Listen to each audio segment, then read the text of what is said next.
99.8% pure. You can drink it, bathe in it, cook with it, you can do anything with this water you want to do. It not harm in any way. It'll just make you mean and ugly. Down the river right there, that's where I learned to scuba dive. That day I didn't get a good lesson on how to get my mask situated on my head just right. I drank a lot of this river that after that. Didn't hurt me. It made me mean and ugly. If you want to be mean and ugly, get yourself out and start drinking the river. The spring is this cove. It's called Spanish Cove. Spanish Spring. It's named that because it's something that's underneath this tree right here. There's a boat down there. A lot of people thought that was there from other Native American boat. It's not.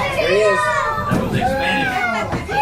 That was a Spanish design boat, and when it was discovered, it had brass fittings on it, so we know it didn't belong to the Native Americans. They never used any kind of metal in their watercraft. They dug out their watercraft. Stop it. No. Stay here. That boat is 30 foot long, came up the river in the late 1500s with DeSoto and his explorers looking for land and wealth and anything else they could find. About 3 to 4 explorers on each boat, according to the history books.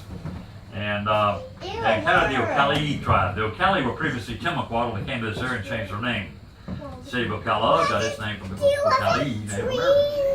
Well, there's the boat, and as we go forward, you'll notice the stern back there, and then there's that plant light down there. That's an underwater hyacinth. We call it the Christmas tree plant. Look at the branches of that plant. Looks like a Douglas fir. And also, when it gets 4 to 5 feet high, it starts taking on the shape of Christmas trees, and that's why we call it the Christmas tree plant. This cove used to be totally covered with it. They went away for a long time, and now they're coming back again. Evolution does that. Plant evolution. The tree, it's a cypress tree. It's been in the water for about 200 years. We take it out of the water and lay it up on the bank and dry it out. Cut down to that trunk. After it's dry, you'll find good usable wood inside the trunk of that tree. Native Americans call that tree the eternal wood because it never rots in the trunk, and that's what they made the dugout canoes from, because it's so durable in water. That is the most durable wood in the United States for use in and around water in very wet, moist areas. If you're going to build a house, a deck, a patio, a walkway, a dock, anything that's in water or around water, like build a house on stilts, those stilts are made from a cypress tree trunk. They're logs. It costs you a fortune to buy that wood, but it'll last you over 2 lifetimes, sometimes 3. Do you see that coming out of there? Now, all around the cove, you'll see these tall trees standing all around. Those are also bold cypress trees, just like the one in the water. And you notice they got little pointed stumps all around. There's a bunch of them you see on the bank around the trees to the right, especially. There's some over there in the grass as well around these others. Those are called cypress knees. Cypress knees are an integral part of the root system of the cypress tree. And while they're growing up to become their own tree, they're actually stabilizing the tree they belong to. Without those cypress knees, those roots would not support the tree as well, and of course the tree would fall over. It's standing in water, it's already loose, and they have a very shallow root system like most trees in Florida. Cypress trees grow like any other tree the first 20 years of their life, and that's straight up. After that, they grow 1 1/4 inch in diameter every 47 years. It is the second tallest growing tree in the United States. Second only to the sequoia, California redwood.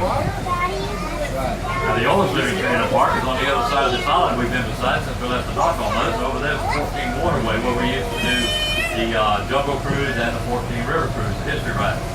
Every time we go by the oldest living tree in the park on that waterway, we would tell everybody about it. It's a 500-year-old wall cypress tree. It is the oldest living tree in the park, and it's a monstrous tree. Huge.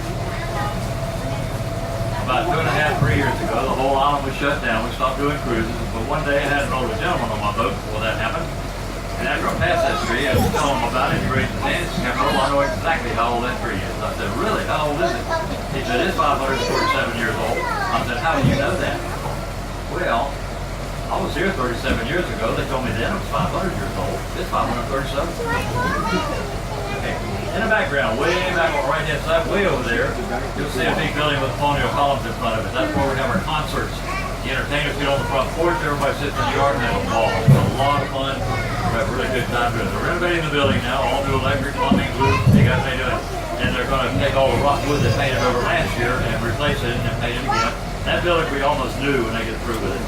And that is the third building on that building site. The first 2 were homes, early 1800s, middle 1800s, and then in 1992, that building was built specifically for concerts. The concert started in 1993. It was built since the company at that time. Grass underneath the boat. It's called ribbon grass or eelgrass. Eelgrass is a nickname. We just have eels in the river. We see them from time to time. All of it Eelgrass grows 3 to 5 foot in length, but never above the surface of the water. The Native Americans used it for various things over the hundreds of years they lived on the river. They take it out of the water, dry it out, and they weave things like hats and baskets, belts and ropes, roofs to the houses, force it home, and they come hungry, they eat it. It has the consistency of celery. It's one of the bitter things you'll ever put in your mouth in your lifetime. Take a word for that. When Derek Catholic School several years ago, my classmates dared me to take a bite of that eelgrass. And if you dare me back in those days, I'm going to try it. And I would try just about anything at least once. Well, I took a bite of that eelgrass, and for 3.5 hours, my classmates were the happiest people on earth. I couldn't open my mouth to say a word. I would fuck her up like a cousin. It was awful. Felt like my mouth was inside out for 3.5 hours. I feel like better food, try the eelgrass. By the way, there is also a flower that grows from that grass. If you take it out of the water, put it in your left shoe. If there's somebody in your life you want out of it, go away. Put it in your right shoe. If somebody not in your life, you want a minute, put it in your right shoe. They'll come into your life. I thought that's a pretty good idea. Try that too. Oh my God, wet socks. That lady on my last cruise this afternoon after I told my suit story, she raised her hand. She can't remember what time of year is that flower bloom. Yeah, I'll do it right now. If anytime you wanted to, what you got in mind? Didn't even get down around it. Alright, statue on the right hand side. Then he picks off the old stab in the treaty in 1835. You see the treaty laying on the stump? That's his dagger in his hand, and he stabbed that tree and told the United States government Seminoles are not going to be moved to the Oklahoma Territory west of the Mississippi River. And when he stabbed that treaty, that started the Second Seminole War in 1835. It lasted 7 years. Now, I'm not going to tell you more about it. Like for you to, if you haven't already, go read that plaque that's underneath that statue. That is awesome writing, great reading, a lot of great information. Even if you don't like history, it's really good reading. And I think you'll enjoy it a lot. Now while you're over there, go over and take a look at this horseshoe palm. See that tree that's kind of circled around? That's actually, it's called a horseshoe palm. It came from Ponce de Leon Park in St. Augustine over 100 years ago, and they planted it. Looked like a horseshoe at the time, but now it's so old it's actually wrapped around itself. But if you go stand inside that tree today and have your picture made, you'll get 5 years of good luck.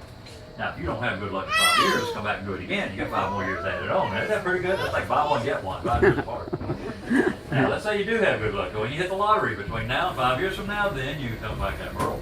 Here's my finder's fee. They can take this out and spend the rest of it. I don't mind doing that. People tell me all the time, you can't spend $1 million in your lifetime. I tell them, you don't know my wife.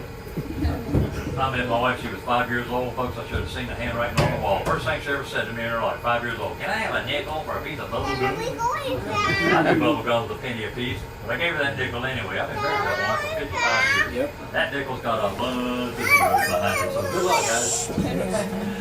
I met her when she was 5, I was 7, I married her when she was 10. We're not cousins. Actually, I'm from Tennessee and she's from Kentucky. We're brother and sister. Can tell. No, I'm just kidding. We're from Jacksonville, Florida, and that's where we met and grew up together. And Southern draw. Okay. Wow! 850 million gallons of water a day through the banks of the river every day. As we said earlier, one spring is responsible for 550 million of that 850. That spring is called Mammoth Spring. It's at 55 feet of water. It is 65 feet wide, 12 foot high, and it's called